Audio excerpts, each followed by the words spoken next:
विज्ञानाच्या वर्गात आपण बघतोय विज्ञान भाग 2. काल आपण विज्ञान भाग 1चा तिसरा धडा पूर्ण केलाय, रासायनिक अभिक्रिया आणि समीकरणे. आता त्याच्या पुढचा जो भाग बघायचा आहे तो आपण विज्ञान 2 कडे शिफ्ट झालोय आणि यातले आपले पहिले 2 चॅप्टर्स पूर्ण झालेत.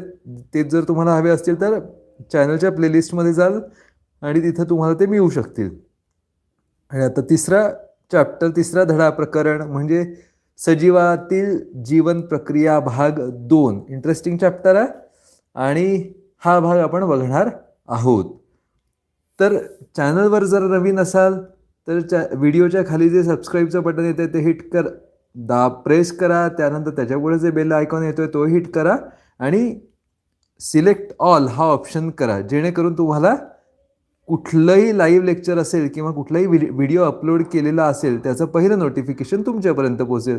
आणि चॅनलवर नवीन असाल तर आणखीन एक सूचना फक्त की स्क्रीनला टच केल्यानंतर उजव्या कोपऱ्यात वर 3 डॉट्स दिसतात, त्याच्यावर क्लिक करा आणि व्हिडिओची क्वालिटी जी आहे ती 480p किंवा त्याच्यापेक्षा जास्त करा, म्हणजे तुम्हाला ब्लर दिसण्याचा प्रॉब्लेम कुठंही जाणवणार नाही.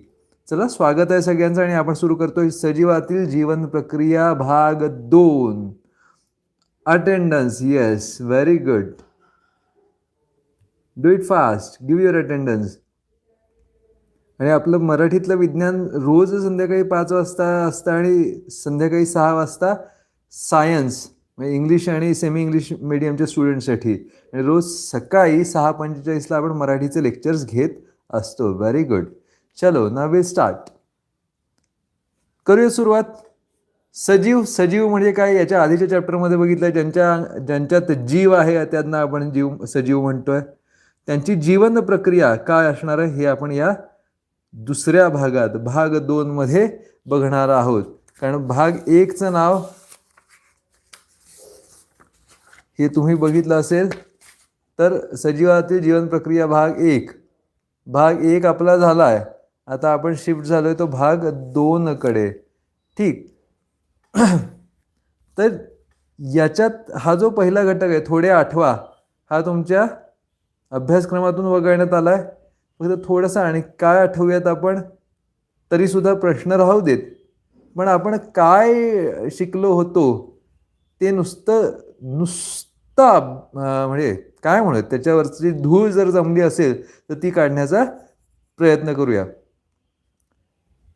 मागील इयत्तांमध्ये विविध जीवन प्रक्रियांचा अभ्यास केला आहे. त्या सर्व जीवन प्रक्रिया म्हणजेच पोषण, श्वसन, रक्ताभिसरण, उत्सर्जन, संवेदन, प्रतिसाद इत्यादी. प्रत्येक सजीवाला जिवंत राहण्यासाठी या जीवन प्रक्रिया आवश्यक आहेत. या वेगवेगळ्या जीवन प्रक्रियांसारखीच अजून एक जीवन प्रक्रिया सजीवांमध्ये आढळते, ती म्हणजे प्रजनन. परंतु प्रजनन त्या सजीवाला जिवंत राहण्यासाठी उपयोगी नसते, तर तो सजीव त्या प्रजातीचा आहे, ज्या प्रजातीचा आहे ती प्रजाती जिवंत ठेवण्यासाठी मदत करते. हा रोल सजीवांमधील या जीवन प्रक्रियेचा आहे, जे आपण या चॅप्टरमध्ये बघणार आहोत. इट्स ऑल अबाउट प्रजनन. हे सगळं प्रजनना संदर्भात आहे. वेगवेगळ्या सजीवांच्या बद्दल आपण बघणार आहोत. याच्या आधी आपण जे पोषण, श्वसन, रक्ताभिसरण, उत्सर्जन, संवेदन, प्रतिसाद हे बघितलं होतं. हे ॲक्च्युली आपल्याला जिवंत राहण्यासाठी उपयोगाच्या गोष्टी होत्या ॲक्च्युली. पण मी एक वाक्य बऱ्याचदा तुम्हाला सांगत असतो, उम्मीद पे दुनिया कायम आहे. म्हणजे जर काहीतरी आशा असेल जगण्याची तर त्या जगण्यात मजा पण असते, अर्थ पण असतो आणि कुठल्याही माणसाकडे ती आशा, तो होप आशा, ती उम्मीद असणं अपेक्षित आहे. मग त्या उम्मीद, त्या आशेचाच एक भाग देवाने जो सगळीकडे दिलाय, देवाने असं म्हणतो म्हणजे एक जनरल भाषेत बोलायचं म्हणून, ते म्हणजे अपत्य. प्रत्येक सजीवाला दिलेलं अपत्य, त्यातही माणसाला. इतर सजीवांच्या पेक्षाही माणूस त्या गोष्टीचा जास्त त्याच्याकडे लक्ष असतं. आणि प्रत्येक सजीव प्रजाती ही सुद्धा नैसर्गिकरित्या, डार्विनचा सिद्धांत सुद्धा हे सांगतो, सर्व्हायव्हल ऑफ द फिटेस्ट. म्हणजे सर्व्हाइव्ह कोण करणारे, जे फिट असणार आहेत ते, जो सक्षम तोच तरेल, तोच जगेल. मग हे सक्षमता सजीव आपली कशातनं आणखीन दाखवतात, तर त्यांच्या प्रजनन क्षमतेतून ते आपली सक्षमता दाखवतात. त्यातून ते पुढची सक्षम पिढी तयार करू शकतात किंवा नाही, त्यांना जगवू शकतात की नाहीत, ही ताकद नैसर्गिकरित्याच ठरत असते. म्हणूनच प्रजनन या जीवन प्रक्रियेला सुद्धा अनन्यसाधारण असं महत्त्व आहे. आता आपण या आकृतीचं निरीक्षण करूयात. त्याच्या आधारे तुम्हाला कोणती जीवन प्रक्रिया लक्षात आली हे बघा. इथं एक रोप दाखवलंय आणि इथं काहीतरी वेगळं दाखवण्याचा प्रयत्न केलाय. बघा, अ, ब, क, ड. अ मध्ये मुळं जमिनीत आहेत आणि वर रोप आलंय, त्याला झाड आहेत. इथं आपल्याला कोंबडी दिसते. कोंबडी हॅच म्हणजे अंड उभवताना नाही, अंड देताना दिसतीये. ठीक आहे, कोंबडीचं अंड कसं पोटातनं बाहेर येतंय हे साधारण आपल्याला त्यांनी दाखवण्याचा प्रयत्न केलाय. इथं बघा, म्हणजे बीला कोंब फुटलेत आणि वर थोडीशी पालवी आली आहे. आणि पुढच्या भागात आपल्याला पेशी म्हणजे एक पेशीय जीवापासून त्याच्या दोन पेशी विभाजित झालेल्या दिसत आहेत किंवा एक पेशी जीवापासून दोन जीव तयार झालेले दिसत आहेत. हे आपल्याला यांनी काही जीवन प्रक्रिया दाखवण्याचा प्रयत्न केलेला आहे. आता बघा, सांगा पाहू, प्रजाती टिकून राहणे म्हणजे काय? बरं, कोण सांगू शकेल प्रजाती टिकून राहणे म्हणजे काय? Do it fast. म्हणजे जर तुम्हाला फास्ट टाईप करता येत असेल तर अगदी 10 सेकंदात सांगता येण्यासारखं असेल तर सांगा. तोपर्यंत मी पुढचा प्रश्न वाचतो. नसेल तर मी सांगणार आहे.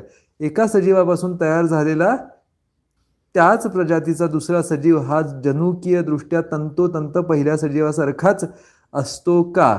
याचं उत्तर काय आहे? याच्या आधी आपण बघितलंय की बाबा एका सजीवापासून तयार झालेला त्याच प्रजातीचा दुसरा जीव तंतोतंत पहिल्या सजीवासारखा नसतो. हो, पहिल्या सजीवासारखा असतो पण तंतोतंत ॲज इट इज जसाच्या तसा नसतो.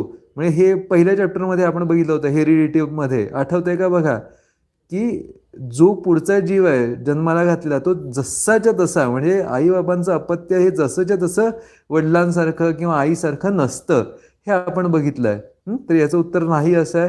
ठीक आहे, कोणाचंही उत्तर आलं नाही याचा अर्थ प्रजाती टिकून राहणे म्हणजे काय हे कोणालाही येत नाही असं मी समजतोय.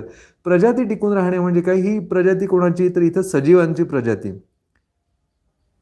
प्रजाती, जातीचा अर्थ इथं जातपात असा नसून सजीव जात असा आहे. म्हणजे सजीवांमधली प्राणी ही जात असेल, पक्षी ही जात असेल. प्राण्यांमध्ये परत म्हणजे द्विपाद प्राणी, चतुष्पाद प्राणी या वेगवेगळ्या जाती असतील. म्हणजे जी एक पर्टिक्युलर म्हणजे एक विशेष म्हणजे माणूस ही जात, त्यानंतर वाघ ही जात, गाय ही जात, अशा पद्धतीने इथं त्या जातींचं विवेचन किंवा जातींचा अर्थ अपेक्षित आहे. जात प्रजाती टिकून राहणे म्हणजे काय? तर इथं एक सगळ्यात महत्त्वाचं मी आधी सांगितल्याप्रमाणे सक्षम तोच टिकेल हा जो डार्विनचा सिद्धांत आहे त्याला अनुसरून ज्या सजीवांच्या जाती जगणार आहेत आणि टिकणार आहेत त्याला आपण टिकून राहणे असं म्हणतो. या स्पर्धेत, सजीवांच्या जीवघेण्या स्पर्धेत इथं जगण्यासाठी असलेल्या जे काही वातावरण, नैसर्गिक वातावरण आहे त्यात तुम्ही जर जगू शकलात, तग धरू शकलात तर त्याला टिकून राहणे असं म्हणतात त्या प्रजातीला. आणि जर ती प्रजाती नष्ट पावली तर ती प्रजाती नष्ट पावली असं आपण म्हणतो. उदाहरणार्थ डायनॉसरची प्रजाती आता पृथ्वी तलावरून तिचा विनाश झालेला दिसतोय, ती नष्ट पावलेली दिसतीये. तिसरं बघा, एकाच प्रजातीच्या दोन सजीवांमध्ये तंतोतंत साम्य असणे किंवा नसणे हे कशावर अवलंबून असते? सजीवांमध्ये तंतोतंत साम्य आहे किंवा नाही हे कशावर अवलंबून आहे? हा, येस, वाटलंच. मराठी टायपिंग फास्ट नाही आहे, नो इश्यूज, काही हरकत नाही. तर दोन सजीवांमध्ये तंतोतंत साम्य आहे किंवा नाही हे कशावर? पहिल्या चॅप्टरमध्ये लगेच जायचं. कशावर अवलंबून असलं पाहिजे? ऑफकोर्स DNA वर, त्यांच्या पेशींवर आणि त्यांच्या DNA वर ते जास्त अवलंबून आहे. जनुकांवर ते अवलंबून आहे. ठीक आहे, तर ते इथं सांगायचं कशावर अवलंबून आहे तर जनुकांवर. एका सजीवापासून त्याच प्रजातीचा नवीन सजीव तयार होणे आणि पेशी विभाजन याचा काय परस्पर संबंध आहे? तर एका सजीवापासून त्याच प्रजातीचा नवीन सजीव तयार होणे आणि पेशी विभाजन, तर दोन पद्धतीने हा संबंध आपल्याला सांगता येतो. पहिली पद्धत काय आहे तर म्हणजे मॅमल्स, सस्तन प्राण्यांमध्ये किंवा बरेचसे प्राणी, म्हणजे आता कोंबडी वगैरे या प्राण्यांच्या बाबतीत सुद्धा आपल्याला असं म्हणता येईल. यांच्या बाबतीत काय होतं, म्हणजे मेजॉरिटी प्राण्यांच्या बाबतीत ते पिल्लाला जन्म घालतात किंवा अंड्यातनं त्यांचं पिल्लू बाहेर पडतं. ठीक आहे. मग याच्यात नेमकी प्रक्रिया काय होते याचा आपण पुढे अभ्यास करणार आहोत. पण तिथं ज्या काही उपलब्ध पेशी असतात, म्हणजे जी शुक्राणू वगैरे बीजाणू शुक्राणू यांचा संयोग होऊन जे काही होतं आणि त्यानंतर पेशी वाढत जातात आणि तो जीव तयार होतो, जीव निर्माण होतो. म्हणजे तो कशापासून तयार झाला तर पेशींच्या पासून तयार झाला, हा एक भाग. आणि दुसरा भाग म्हणजे एकपेशीय, इथं जसं दाखवते तसं एक पेशीय सजीव असेल तर त्याचं दोन पेशींमध्ये विभाजन झाल्यानंतर दोन जीव तयार होतात. म्हणजे एका सजीवापासून त्याच प्रजातीचा नवीन सजीव तयार इथं होताना दिसतो. एक पेशीय प्राण्यांमध्ये ते आपल्याला सरळ सरळ दिसतंय. ठीक आहे. येस, हे प्रजननाचा भाग आहे. म्हणजे एक पेशीय प्राण्यांमधलं ते आपण प्रजनन म्हणू शकतो. यांचा परस्पर संबंध म्हणजे प्रजननाशी त्याचा संबंध आहे. पुढे बघा, एका सजीवापासून त्याच प्रजातीचा नवीन सजीव तयार होण्याच्या प्रक्रियेला प्रजनन म्हणतात. सजीवांच्या अनेक वैशिष्ट्यपूर्ण लक्षणांपैकी प्रजनन हे एक विशेष लक्षण आहे. प्रत्येक प्रजातीच्या उत्क्रांतीसाठी कारणीभूत असलेल्या अनेक कारणांपैकी प्रजनन हे एक कारण आहे. लक्षात ठेवा. म्हणजे याच्यात आपण जे बघितलं ते म्हणजे प्रजनन म्हणजे त्याची रफ क्रूड डेफिनेशन किंवा एक आपल्याला सगळ्यांना कळावी अशी डेफिनेशन बघितली. एका सजीवापासून त्याच प्रजातीचा नवीन सजीव तयार होणे म्हणजे प्रजनन, हे एक वैशिष्ट्यपूर्ण लक्षण आहे. दुसरा भाग. आणि तिसरा भाग म्हणजे आपण जो पहिला धडा बघितला होता, पहिलं प्रकरण बघितलं होतं ज्यात आपण उत्क्रांतीचा पण अभ्यास केला होता. तर उत्क्रांती कधी होत गेली, पिढ्यानपिढ्या हजारो वर्ष बदल घडत गेले. आणि ते कशासाठी बदल होत गेले तर प्रगतीच्या दृष्टीने ते बदल होत गेले. तर त्यातून उत्क्रांती झाली, त्यातून सजीवांमध्ये उत्क्रांती झाली. मग एवढे हजारो शेकडो करोडो वर्ष, कोट्यावधी वर्ष जर ही उत्क्रांती होत असेल तर एकच सजीव एवढी वर्ष जगतो का? नाही. मग ही उत्क्रांती होते कोणाच्यात तर पुढच्या पिढ्यांमध्ये, पुढच्या जनरेशन्समध्ये होते. ठीक आहे. मग प्रजनन हे उत्क्रांतीसाठी आवश्यक आहे. जर प्रजनन होतच नसतं, पुढची पिढीच आली नसती तर त्या पिढी म्हणजे त्या प्रजातीमध्ये उत्क्रांती झाली असती का? नसती झाली. म्हणून ते एक महत्त्वाचं कारण आहे. आता आपण सगळ्यात पहिल्यांदा बघणार आहोत अलैंगिक प्रजनन, असेक्शुअल रिप्रोडक्शन. आता हा काय प्रकार आहे बघा.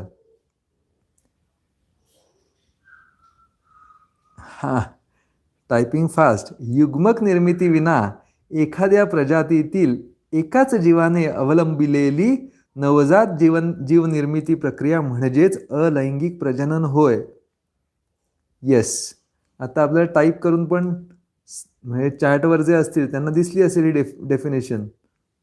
पेशी म्हणजे ही डेफिनेशन नाही, पेशी विभाजन प्रक्रियेची. ठीक आहे. आपण आत्ता बघतोय ते म्हणजे अलैंगिक प्रजननाच्या बाबतीत याच्यात काय होतं नेमकं, युग्मक म्हणजे काय, केंद्रकाचा भाग साधारण पेशींमधल्या. ठीक आहे. युग्मक निर्मिती विना म्हणजे केंद्रक तयार न होता, युग्मक तयार न होता एखाद्या प्रजातीतील एकाच जीवाने म्हणजे जो जीव असेल तो एकटाच, दोघांच्यात इथं कोणताही काय म्हणू आपण मीटिंग न होता, दोन जीवांची मीटिंग न होता अवलंबलेली नवजात जीवनिर्मिती प्रक्रिया म्हणजेच अलैंगिक प्रजनन होय.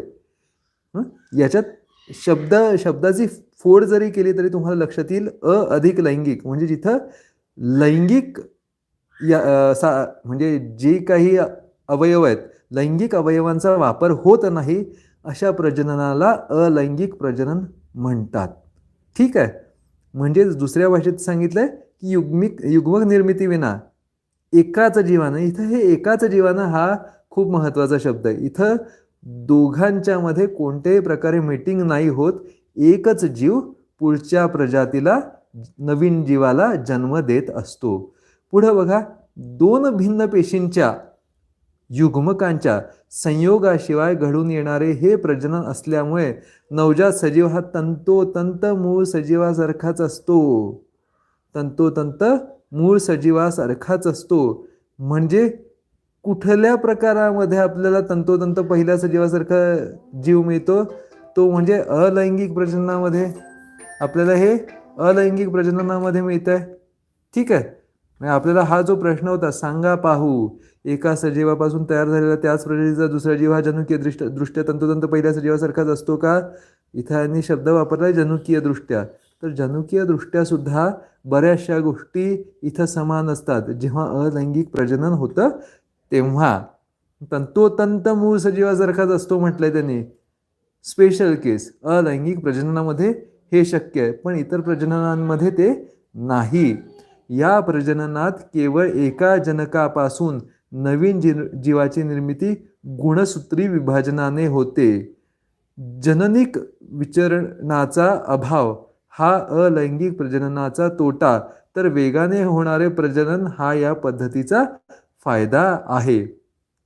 जननिक विचरण हे अलैंगिक प्रजननामध्ये शक्य होत नाही आणि हा त्याचा तोटा आहे किंवा हे त्याचं लिमिटेशन आहे, मर्यादा आहे असं आपण म्हणूयात.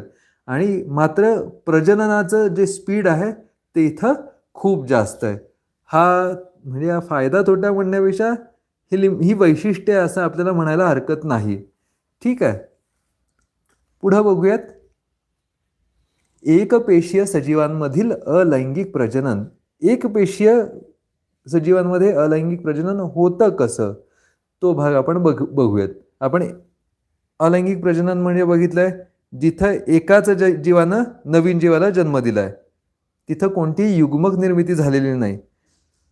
हे दोन भाग आपण सायन्सच्या दृष्टीने, आपल्या अभ्यासक्रमाच्या दृष्टीने बघितले आणि नेमकं काय हे पण मी तुम्हाला सांगितलं. इथं संयोग कोणताही घडून येत नाहीये, दोन भिन्न पेशी एकत्र येत नाहीयेत, संयोग न होता हे प्रजनन. आणि त्याच्यामुळे इथं जे प्रजनन आपल्याला दिसतंय ते तंतोतंत दिसतंय. एक जीव दुसऱ्या जीवासारखा होताना आपल्याला दिसतो असं म्हणणं आहे. आता एकपेशीय सजीवांमधील अलैंगिक प्रजनन म्हणताना पहिला आपण बघणार आहोत द्विविभाजन. नावातच आहे द्वि म्हणजे दोन भागात विभाजित होणे, विभाजन होणं, हे आपण बघणार आहोत. कृती.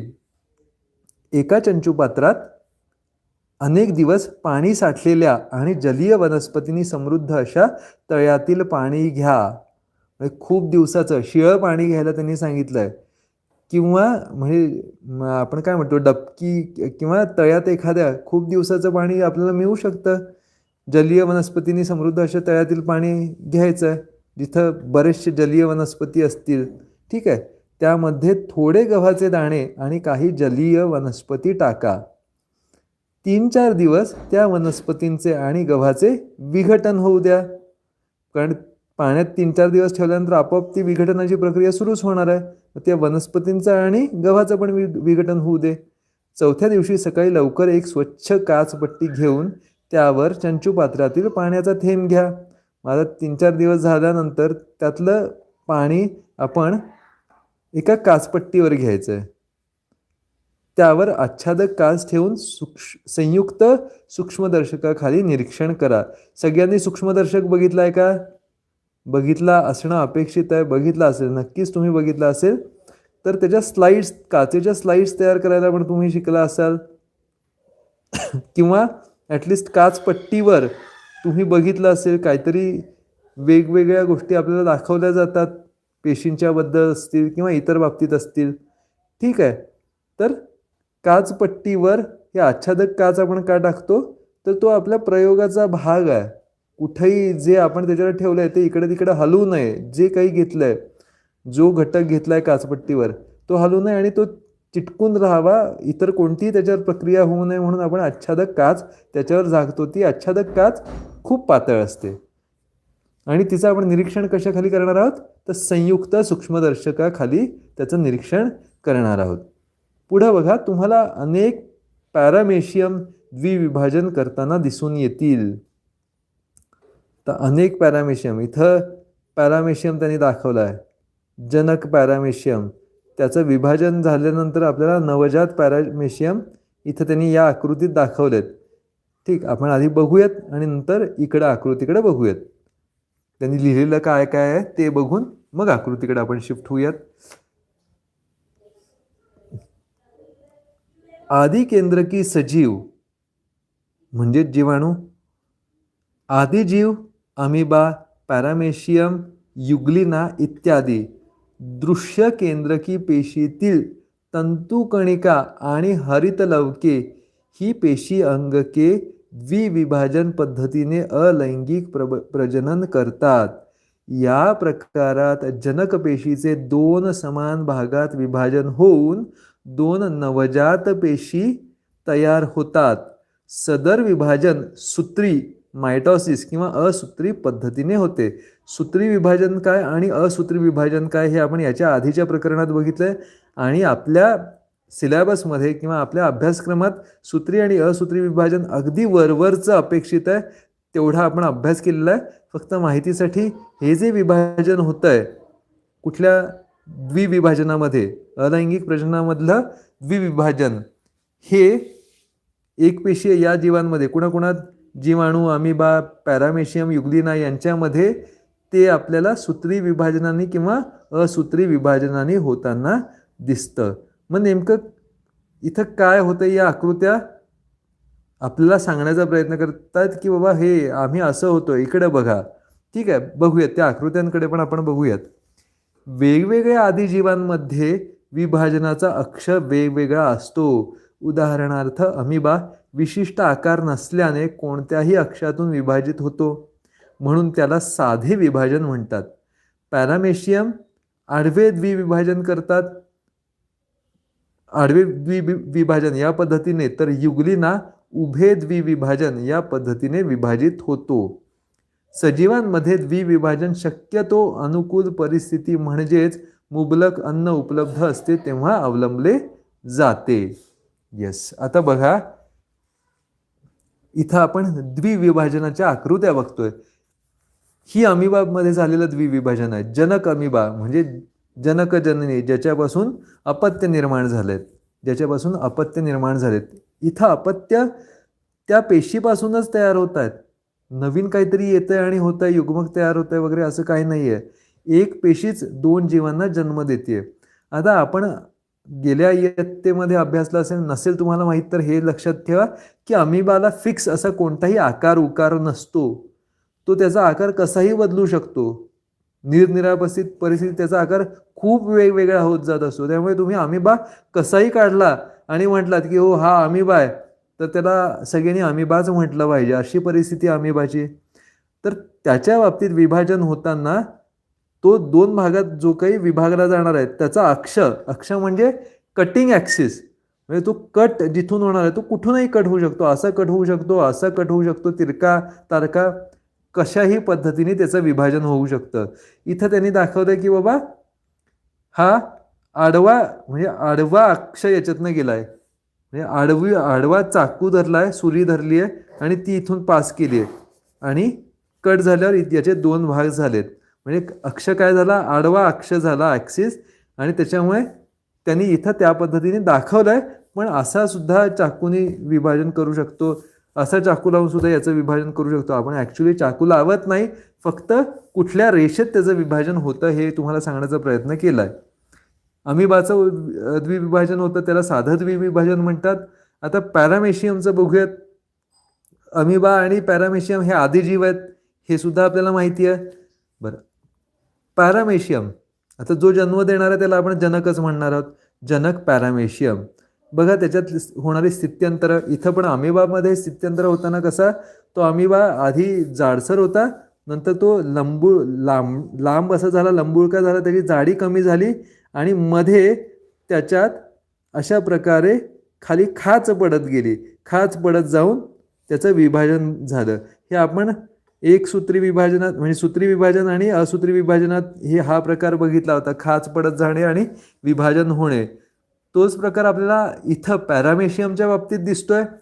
जनक पॅरामेशियम हा बघा, पॅरामेशियमचा आकार साधारण जे फुटवेअर्स म्हणजे चप्पल वगैरे असते साधारण त्या आकाराचा हा पॅरामेशियमचा जीव आपल्याला दिसतो. याच्यात काय होतंय बघा, हा जो केंद्रक आहे त्या पॅरामेशियमचा सगळं 2-2 जे काही आहे ते साधारण त्यांनी 2-2 भागात तयार करायला सुरुवात केली आहे. बघा, हा भाग आहे 2 झालाय, त्याच्यानंतर हे केंद्रक लांब झालंय. का लांब झालंय? जाड पण झालंय. आणि जाड का होत आहे इथं, हे जाड का व्हायला लागलंय? तर ज्या काही गोष्टी आहेत त्या दुप्पट करण्याची प्रक्रिया सुरू आहे, 2 मध्ये करण्याची प्रक्रिया सुरू आहे. जाड झाल्यानंतर 2-2 झालेत, असं 2 होण्या एवढी परिस्थिती झाल्यानंतर आडवं, याला आपण आडवे द्विविभाजन का म्हणतो? तर चाकू असा धरला आणि आपण कट केलं तर आडव्या चाकूनी याचे 2 भाग पडतात, म्हणून याला आडवं द्विविभाजन म्हणायचं. लक्षात ठेवा, आडवं का म्हणायचं? तर आडवा चाकू अक्ष, त्यांचा कटिंग ॲक्सिस जो आहे, अक्ष जो आहे तो आडवा आहे. आडव्या अक्षात त्यांचं विभाजन होतंय, म्हणून याला आडवे द्विविभाजन म्हणतात. आणि अशा पद्धतीने पुढं खाच पडत जाऊन 2 जीव निर्माण होतात पॅरामेशियमचे, नवजात पॅरामेशियमचे. आता युग्लिना बघा, युग्लिना सुद्धा आदिजीवच आहे. युग्लिनाच्या बाबतीत काय होतंय तर उभद्विविभाजन होतंय. बघा, युग्लिना त्याचे जे काही आहे 2-2 झालं पाहिजे. हे बघा, हा भाग 2 मध्ये रूपांतरित झालाय. हे जे केंद्रक आहे ते 2 मध्ये रूपांतर झालंय. इथं जे डोळे आहेत ते 2 मध्ये रूपांतरित झालेत. आता एकदा 2 मध्ये रूपांतरित झाल्यानंतर मग त्याचे भाग पडायला काही हरकत नाही. मग याचे भाग पडायला सुरुवात होतात. मग हे सेपरेशन सुरू होतं. खाच पडली बघा, इथं खाच पडली. ही खाच पुढं वाढत वाढत वाढत वाढत जातीये आणि द्विविभाजित होते. मग ही खाच पडतीये कशी? खाच पडतीये उभी. हे बघा, हे उभी खाच पडली आणि 2 भाग झालेत, 2 भाग झालेत. ठीक आहे, म्हणजे उभ्या अक्षात त्याचं द्विविभाजन झालंय, म्हणून त्याला म्हणायचं उभे द्विविभाजन. आता बहुविभाजन बघूयात काय होतं मल्टिपल फिशनमध्ये. हे सगळ्यांना लक्षात आलं का? द्विविभाजन कसं होतं ते? द्विविभाजनात नेमकं काय होतं? साधं द्विविभाजन म्हणजे काय? आडवं द्विविभाजन म्हणजे काय? उभं द्विविभाजन म्हणजे काय? ओके, चला आता पुढे जाऊयात, बहुविभाजन बघूयात. बहुविभाजन म्हणजे नेमकं काय आणि तिथं काय होणार आहे? अमिबा आणि तत्सम एकपेशीय आदी जीव प्रतिकूल वातावरणामध्ये बहुविभाजन पद्धतीने अलैंगिक प्रजनन करतात. आता अमिबानी वरती कसं केलंय बघा, द्विविभाजनाने पण त्यांचं विभाजन केलंय. पण अमिबामध्ये आणखीन एक खासियत आहे, तो बहुविभाजन पद्धतीने पण त्याचं अलैंगिक प्रजनन करू शकतो. प्रजनन म्हणजे एवढंच लक्षात ठेवा, प्रजनन म्हणजे एका जीवापासून दुसरा जीव तयार होणे.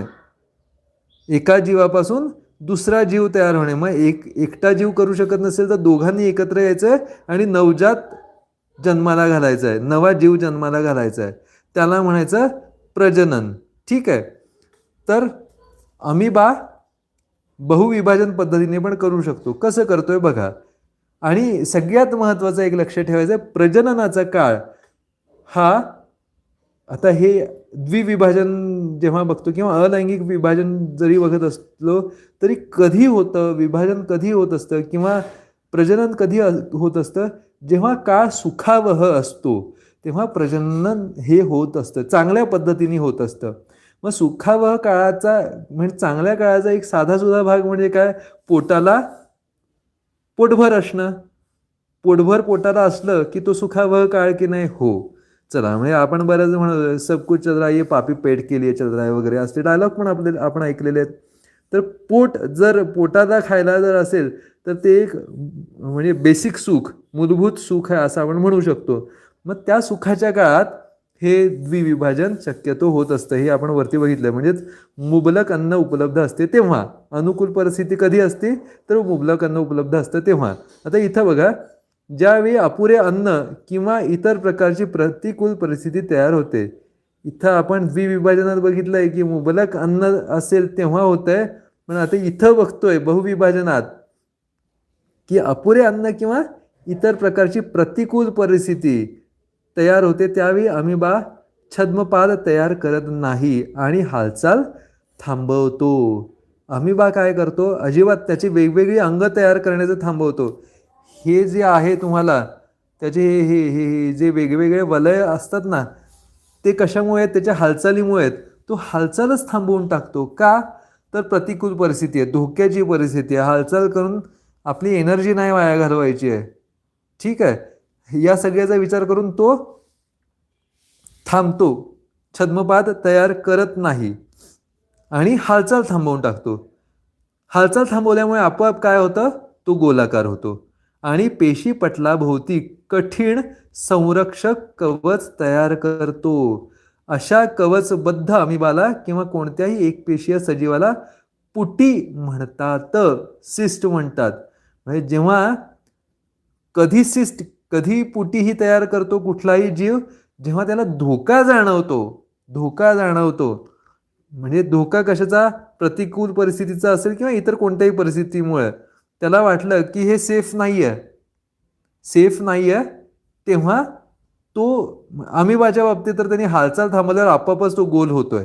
गोल झाल्यावर त्याच्या भोवती एक कठीण संरक्षक कवच तयार होतं. ते संरक्षक कवचाला आपण काय म्हणतो, पुटी म्हणतो, सिस्ट तयार करतो म्हणतो. मग अशा कवचबद्ध जीवाला आपण पुटी, सजीवाला एकपेशीय जर सजीव असेल त्याला आपण पुटी म्हणत असतो. आता पुटीमध्ये पहिल्यांदा फक्त केंद्रकाचे अनेक वेळा सूत्री विभाजन होते. त्या पुटीमध्ये, त्या कवचामध्ये केंद्रकाचे अनेक वेळा. इथं बघा काय होत आहे, द्विविभाजनामध्ये केंद्रकाचे फक्त एकदाच विभाजन होत आहे, एकदाच इथं विभाजित झालंय केंद्रक. इथं सुद्धा केंद्रक बघा एकदाच विभाजित झालं, एकच केंद्रक होता त्याचे 2 केंद्रक झालेत. इथं बघा एकच केंद्रक होता त्याची 2 केंद्रक तयार झालीत आतल्या आत. आता जेव्हा प्रतिकूल परिस्थिती आहे, भौतिक कवच आहे, मग तेव्हा काय होत आहे, तर अनेक केंद्रके तयार होतात, एकाच्या ऐवजी अनेक केंद्रक तयार होतात. मग जे काही आतलं पेशी द्रव्य आहे, जसं सगळं 2-2-2 होत आहे, म्हणजे जेवढी केंद्रक आहेत तेवढ्यामध्ये ते विभाजित होत आहे, तसंच पेशी द्रव्याचेही विभाजन होते. त्या प्रमाणात जेवढी केंद्रकं तयार झाली आहेत त्या प्रमाणात पेशी द्रव्याचं विभाजन होतं आणि अनेक छोटे छोटे अमिबा तयार होतात. प्रतिकूल परिस्थिती असेपर्यंत ते पुटीमध्येच राहतात. जे अमिबा तयार झाले ते त्या कवचामध्येच राहतात, ते कवचाच्या बाहेर येत नाही. अनुकूल परिस्थिती आल्यानंतर पुटी फुटते आणि त्यातून अनेक नवजात अमिबा बाहेर पडतात.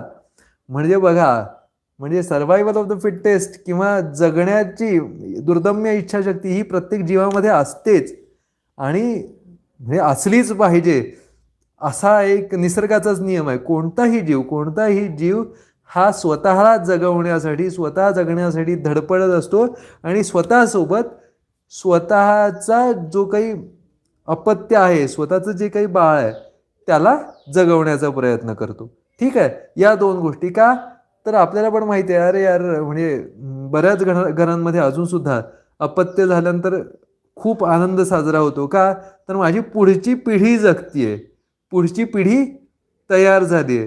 काही जणांना आमचं नाव पुढं राहिलं, हा एक तुम्हाला शब्दप्रयोग ऐकून माहिती असेल.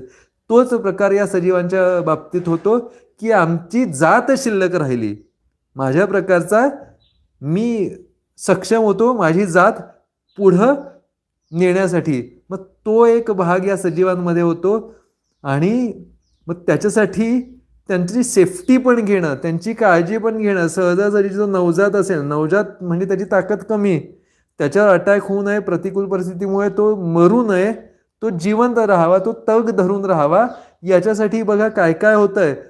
त्या प्रतिकूल परिस्थितीमध्ये अमिबासारखा एकपेशीय प्राणी त्याच्या भोवती पुटी तयार करतो. पुटीमध्ये अनेक केंद्रकं तयार होतात. त्यांचं विभाजन कधी होतं, जेव्हा म्हणजे अनेक केंद्रकं तयार होऊन वेगवेगळे अमिबा छोटे छोटे छोटे छोटे आत तयार होऊन जातात पेशीद्रव्याचं विभाजन होऊन. पण ती पुटी फुटते कधी, जेव्हा अनुकूल परिस्थिती येते तेव्हा. प्रतिकूलच्या विरुद्ध म्हणजे अनुकूल. जेव्हा अनुकूल परिस्थिती निर्माण होते तेव्हा ते कवच फुटतं आणि त्या कवचातून आपल्याला नवजात अर्भक नवजात अर्भक हे माणसाच्या बाबतीत म्हटलं जातं. नवजात अमिबा म्हणूयात. नवजात अमिबा बाहेर पडताना दिसतो. ठीक. चला अटेंडन्स द्या. कोण कोण आहेत बघूयात. 10 सेकंदात अटेंडन्स देताय.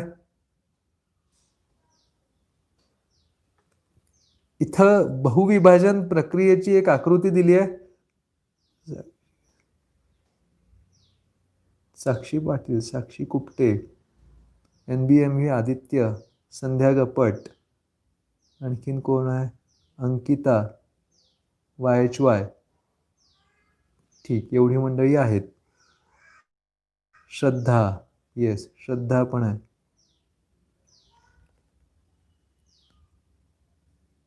ठीक आहे. चला बाकीची मंडळी नवीन असतील. म्हणजे इथं त्यांनी कसं विभाजन होतं बहुविभाजन प्रक्रियेमध्ये दाखवलंय. जनक अमिबाय हालचाल त्यांनी थांबवली. हालचाल थांबवल्यानंतर हे जे छद्मपाद आहेत त्याचे ते सगळे आकसले आणि आपोआप साधारण गोलाकार म्हणजे अच्छा नेत्रा पण आहे.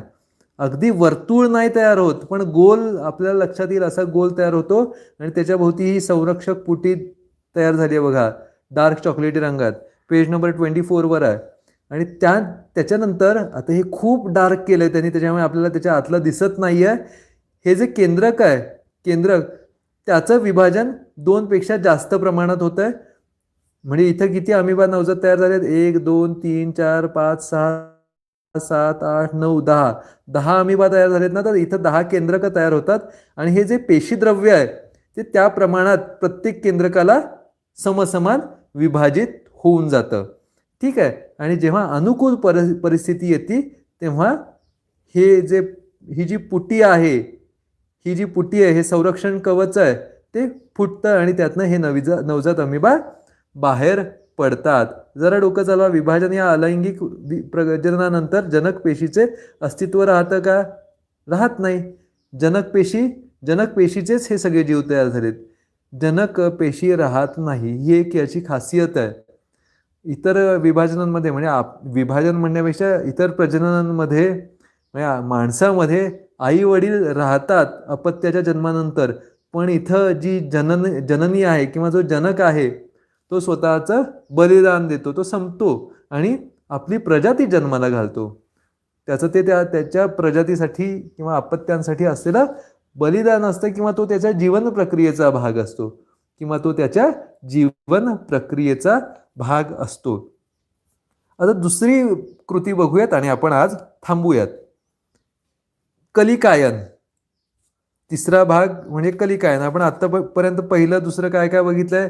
द्विविभाजन बघितलं, बहुविभाजन बघितलं आणि तिसरा भाग म्हणजे कलिकायन. याच्यातली कृती आता बघणार आहोत आपण. काय आहे कृती? बाजारातून ॲक्टिव्ह ड्राय यीस्ट तुम्ही बाजारात गेल्यावर मिळतं. यीस्ट पावडर कशासाठी वापरतात माहिती आहे का? ब्रेड वगैरे तयार करण्यासाठी. जिथं बेकरी प्रोडक्ट्स मिळतात त्यांच्याकडे तुम्हाला ड्राय यीस्ट मिळणार आहे, पण ते तुम्ही ॲक्टिव्ह आणायचं, निर्जीव नाही आणायचं. यीस्ट म्हणजे किण्व, हे पण ऐकून माहिती असेल तुम्हाला. आता तो यीस्ट म्हणजे लोकांना तुम्ही जर मागायला गेला, यीस्ट द्या, किण्व द्या, किण्व म्हटलं तर कळणार नाही, पण यीस्ट म्हटल्यानंतर कळणार. ठीक आहे. इथं आता ॲक्टिव्ह ड्राय यीस्ट आणायचं आहे. ते एका चंचूपात्रात 50 ml कोमट पाण्यात, म्हणजे एका चंचूपात्रात 50 ml कोमट पाणी घ्यायचं आहे. चंचूपात्र म्हणजे कोनिकल, कोन तयार होतो त्याला कोनिकल काय बरं म्हणतात, शंकुपात्र म्हणतात. आणि चंचूपात्र हे असंच असतं बरं का. परवा तुम्ही मला सांगताना थोडं कन्फ्यूज करून टाकलं, पण ग्लास सारखं उभंच असतं चंचूपात्र, बिकर. ठीक आहे. त्यात 5 ग्रॅम ड्राय यीस्ट पावडर टाका. मोजून ड्राय यीस्टची पावडर 50 ml मध्ये 5 ग्रॅम टाकायची आणि 10 ग्रॅम साखर मिसळून ते मिश्रण चांगलं ढवळायचं आहे. 1 तास ते मिश्रण उबदार ठिकाणी ठेवून नंतर त्या मिश्रणाचा 1 थेंब स्वच्छ काचपट्टीवर घ्या. म्हणजे स्लाइड तयार करायची आपल्याला म्हणजे सूक्ष्मदर्शीवर बघण्यासाठी. आपण किती वेळ आता हे ठेवलंय याचं विघटन करायला? 1 तासच ठेवलंय. 1 तास ठेवल्यानंतर ते लगेच थंड ठिकाणी नाही ठेवायचं, ते मिश्रण उबदार ठिकाणीच ठेवायचं आहे आणि त्यातला 1 थेंब काचपट्टीवर घ्यायचा आहे आणि त्याच्यावर आच्छादक काच लगेच ठेवायची. ही काचपट्टी तयार करण्याची प्रोसेस आहे, स्टँडर्ड प्रोसेस आहे. काचपट्टी स्वच्छ घ्यायची आहे, अस्वच्छ अजिबात नाही, तर त्याचा उपयोग नाही. स्वच्छ काचपट्टीवर जे काही घ्यायचं आहे त्याचे थेंब घ्यायचे आणि त्याच्यावर आच्छादक काच ठेवून टाकायची. खूप पातळ असते आच्छादक काच. आणि त्यानंतर त्याचं संयुक्त सूक्ष्मदर्शकाखाली आपण निरीक्षण करायचं आहे. काय दिसतंय बघा तुम्हाला, किण्व पेशी म्हणजे या यीस्ट. किण्व पेशी मुकुलायन किंवा कलिकायन करताना दिसतील. ज्या किण्व पेशी आहेत, यीस्टच्या ज्या पेशी आहेत त्या मुकुलायन किंवा कलिकायन करताना दिसतील. काय करतायत बघा ते, म्हणजेच अनेक किण्व पेशींना एक एक छोटी कलिका दिसेल. अनेक किण्व पेशींना छोटी छोटी कलिका म्हणजे काय, कळी. मुकुल म्हणजे काय, तर मुकुल म्हणजे सुद्धा कळी. मराठीत तुम्ही कळीचा मुकुलाचा अर्थ बघा. मुकुल म्हणजे गुलाबाचं मुकुल म्हणजे कळी, अगदी लहान छोटं गुलाब, कळी रूपातलं. तर ते कलिकेसारखा त्याचा आकार येतो म्हणून त्याला कलिकायन किंवा मुकुलायन म्हणतात. कलिका दिसेल. किण्व या एकपेशीय कवकामध्ये, हे कवक आहे किण्व, हे कवकामध्ये कलिकायन पद्धतीने अलैंगिक प्रजनन होते. कलिकायन पद्धतीने कशात, किण्वात म्हणजे यीस्टमध्ये. जो ॲक्टिव्ह ड्राय यीस्ट आणला ना आपण, त्याला किण्व म्हणतो. त्यात कलिकायन पद्धतीने हे प्रजनन होतं. किण्व पेशी कलिकायन पद्धतीने प्रजनन करण्यासाठी सूत्री विभाजनाने 2 नवजात केंद्रके तयार करतात. सूत्री विभाजन पद्धत वापरतात. कोण, कलिकायनात. कोण, किण्व पेशी. या पेशीला जनक पेशी म्हणतात. ज्या पेशीचं विभाजन होतं तिला आपण जनक पेशी म्हणतोय. या जनक पेशीला बारीकसा फुगवटा येतो. हा फुगवटा म्हणजेच कलिका म्हणजे छोटासा आलेला फुगवटा, छोटीशी कळीसारखं बाहेर येतं, त्याला त्या छोट्याशा फुगवट्याला कलिका म्हणतात. हा फुगवटा म्हणजेच कलिका. 2 नवजात केंद्रकांपैकी एक केंद्रक कलिकेमध्ये प्रवेश करते. कलिकेची योग्य वाढ झाल्यानंतर ती जनक पेशीपासून वेगळी होते आणि स्वतंत्र नवजात किण्व पेशी म्हणून वाढू लागते. काय होतंय बघा इथे, ही आकृती खूप सेल्फ एक्सप्लेनेटरी आहे, जी स्वतःला एक्सप्लेन चांगल्या पद्धतीने करू शकते. काय होतंय, ही जनक पेशी आहे, ठीक आहे, हे तिचं केंद्रक आहे. त्या जनक पेशीला एक बारीकसा फुगवटा आला, छोटा फुगवटा जो आला तो कळीसारखा दिसतोय बघा. म्हणजे तुम्ही मोगऱ्याच्या कळ्या वगैरे बघितल्या असतील, साधारण त्या अशा, म्हणजे त्यांच्या पाकळ्या अशा झाकलेल्या असतात ना, ठीक आहे, त्या झाकलेल्या पाकळ्या असतात. कळीसारखं हा आकार झाला म्हणून याला कलिका तयार झाली म्हणतात. इथं कलिका तयार झाली. तेव्हा काय झालं, हा जो केंद्रक आहे या केंद्रकाचं विभाजन झालंय. केंद्रकाचं विभाजन व्हायला सुरुवात झाली आहे. केंद्रक वेगवेगळा झाला. नवीन कलिका इथं तयार झालेली आपल्याला दिसली आहे, पण अजून ती सेपरेट नाही झालेली. ती अजून सेपरेट झालेली नाही. जेव्हा त्या कलिकेची पुरेशी वाढ होईल तेव्हा ती सेपरेट होते. जेव्हा तिला वाटेल हां बाबा आता मी सक्षम आहे वेगळी होण्यासाठी, माझ्यातलं पेशीद्रव्य म्हणजे आता 2 केंद्रकांचं विभाजन होऊन एक केंद्रक फुगवट्याकडे जाणार आहे, एक ओरिजिनल पेशीकडे राहणार आहे. मग फुगवटा काय आहे, फुगवटा लहान आहे, तो मोठा होऊन तो जेव्हा जोपर्यंत स्वतःला सक्षम समजत नाही तोपर्यंत तो वेगळा होत नाही. आणि त्यानंतर नवीन कलिका तयार होण्याची एक मालिका तयार होऊ शकते. म्हणजे एका पेशीपासून दुसरी पेशी, त्यानंतर परत तिचं कलिकायन होणार, तिसरी पेशी, तिचं कलिकायन, चौथी पेशी, म्हणजे चौथं केंद्रक. अशा पद्धतीने या कलिका तुम्हाला सिरीजमध्ये मिळू शकतात.